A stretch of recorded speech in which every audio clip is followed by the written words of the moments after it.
Mariano ने Victor को दूर फेंक दिया और सभी हैरानी से उसे घूरने लगे। वो इतना शक्तिशाली भी हो सकता है। जेनी ने बोला दूर रहने का तो दूर रहने का, समझा तेरे को? मारियानो! शोर सुनकर वहां पिंटो आ गया था, जो विक्टर का पिता था और उस गैराज का मालिक भी। मेरे को अब इंटरेस्ट नको कि मेरा विक्टर तेरा टाइप चर्च जाने वाले का डॉटर से शादी मनाए। तो ये हलकट विक्टर को बोलना, मेरे को किधर बोलता? ये क्या बोलता मैन? तेरे को चर्च जाने में वांधा क्या? तू चल जेनी इधर से, ये दोनों का माथा घूम गया है। सुन, नेक्स्ट टाइम इधर नहीं आने का। पर हुआ क्या वो तो बोल। मारियानो! यार पर जेनी क्या बोल रही थी? मैंने कब उसका पीछा किया? ये बेवड़ा मारियानो अपने ड्रिंक्स में हॉर्लिक्स मिलाता है क्या? सॉलिड है एकदम।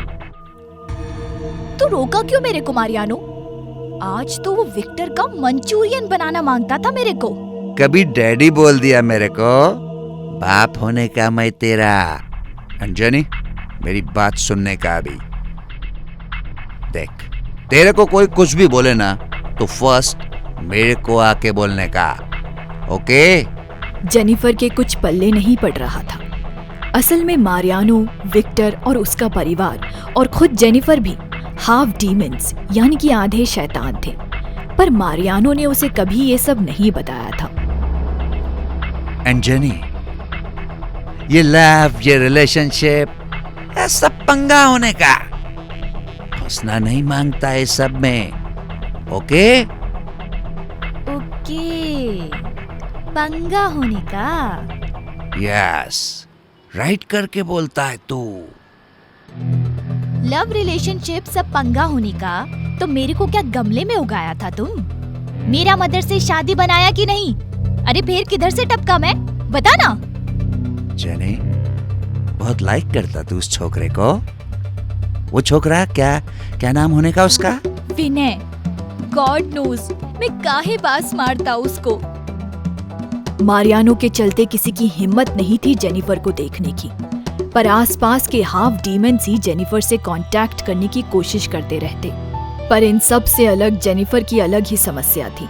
विनय उसको भाव नहीं देता था, वो उसे अच्छी दोस्त ही मानता था, जबकि जेनिफर आगे बढ़ना चाहती थी। और फिर एक दिन कॉलेज में आया वो, सभी उसे देखते रह गए, उसे भी, उसकी चमकती कार और उसके फूफा को भी। जेनिफर बहुत खूबसूरत और पॉपुलर थी, तो जाहिर सी बात थी उस नए हाई प्रोफाइल हरमन की भी पहले उसी से दोस्ती हुई। पर जेनिफर की उसे भाव देने की कुछ और वजह थी, जो विनय बखूबी समझ रहा था। ये सब तुम मुझे जेलस फील करवाने के लिए कर रही हो ना जेनिफर? कैसे समझाऊं तुम्हें, तुम जो चाहती हो वो नहीं हो सकता। हम दोस्त हैं, बस अच्छे दोस्त। विनय सही था, जेनिफर बस उसे जलाने के लिए ये सब कर रही थी। तो दूसरी तरफ हरमन उसके काफी करीब आ गया था। ऐसी ही एक डेट के दौरान जब उसने और भी नजदीक आने की कोशिश की तो प्लीज डोंट, मैं विनय को लव करता। जेनिफर एक झटके से वहां से चली गई। हरमन उसे देखता रह गया। उस दिन के बाद से हरमन ओबरॉय जैसे गायब ही हो गया। उसे फिर वहां आसपास किसी ने नहीं देखा। क्या वो हरमन ही था या फिर हरमन के साथ जो उसने किया, विनय का उस पर ध्यान न देना, विक्टर का अब भी उसका पीछा करना, इन सब ने जेनिफर को परेशान कर दिया था। तभी कोई आया।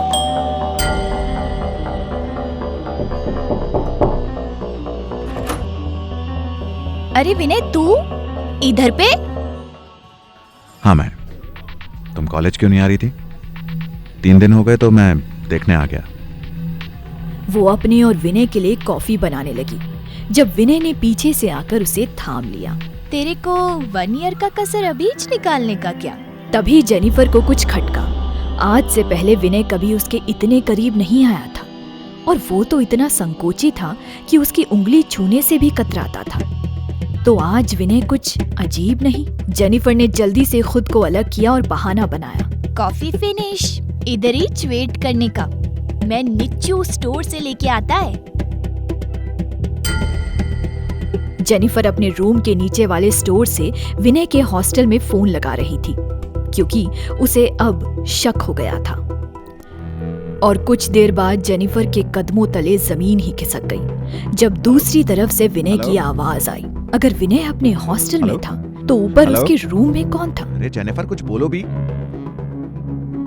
वो डरती हुई वापस ऊपर रूम में लौटी। अपना रूम वो बाहर से लॉक करके गई थी। आखिर अंदर वो जो बहरूपिया था वो कौन था? क्या चाहता था? एक झटके से जेनिफर अंदर आ गई, पर अंदर कोई नहीं था। रूम खाली था, जबकि वो उसे बाहर से बंद करके गई थी। जेनिफर ने कॉफी खत्म होने का बहाना बनाया था और उसके बिस्तर पर कॉफी से ही एक डिमोनिक फेस बना हुआ था। वो समझ गई कि ये उस फर्जी विनय का काम था। वो पक्का विनय नहीं था, फिर कौन था?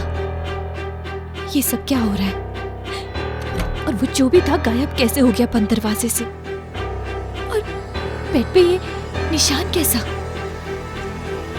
हरमन भी अजीब निकला। उस डेट के बाद से वो भी गायब था। जब जेनिफर ने उसे सोशल मीडिया पर ढूंढा तो वो कैलिफोर्निया की एक यूनिवर्सिटी का छात्र निकला। तो वो कौन था जो इतने दिनों से उसे डेट कर रहा था? Jennifer, Jennifer! क्या है? काहे चिल्लाता तू? तेरा डैडी वो बेवड़ा मारियानो उधर चर्च में बेहोश हो गया है। जेनिफर वो सुनकर भागती हुई उस चर्च में पहुंची जहां मारियानो अक्सर आता था। पर जेनिफर पहली बार किसी चर्च में आई थी और तभी अचानक जैसे ही जेनिफर चर्च में आई, एक तेज झटका सा महसूस हुआ, भूकंप जैसा।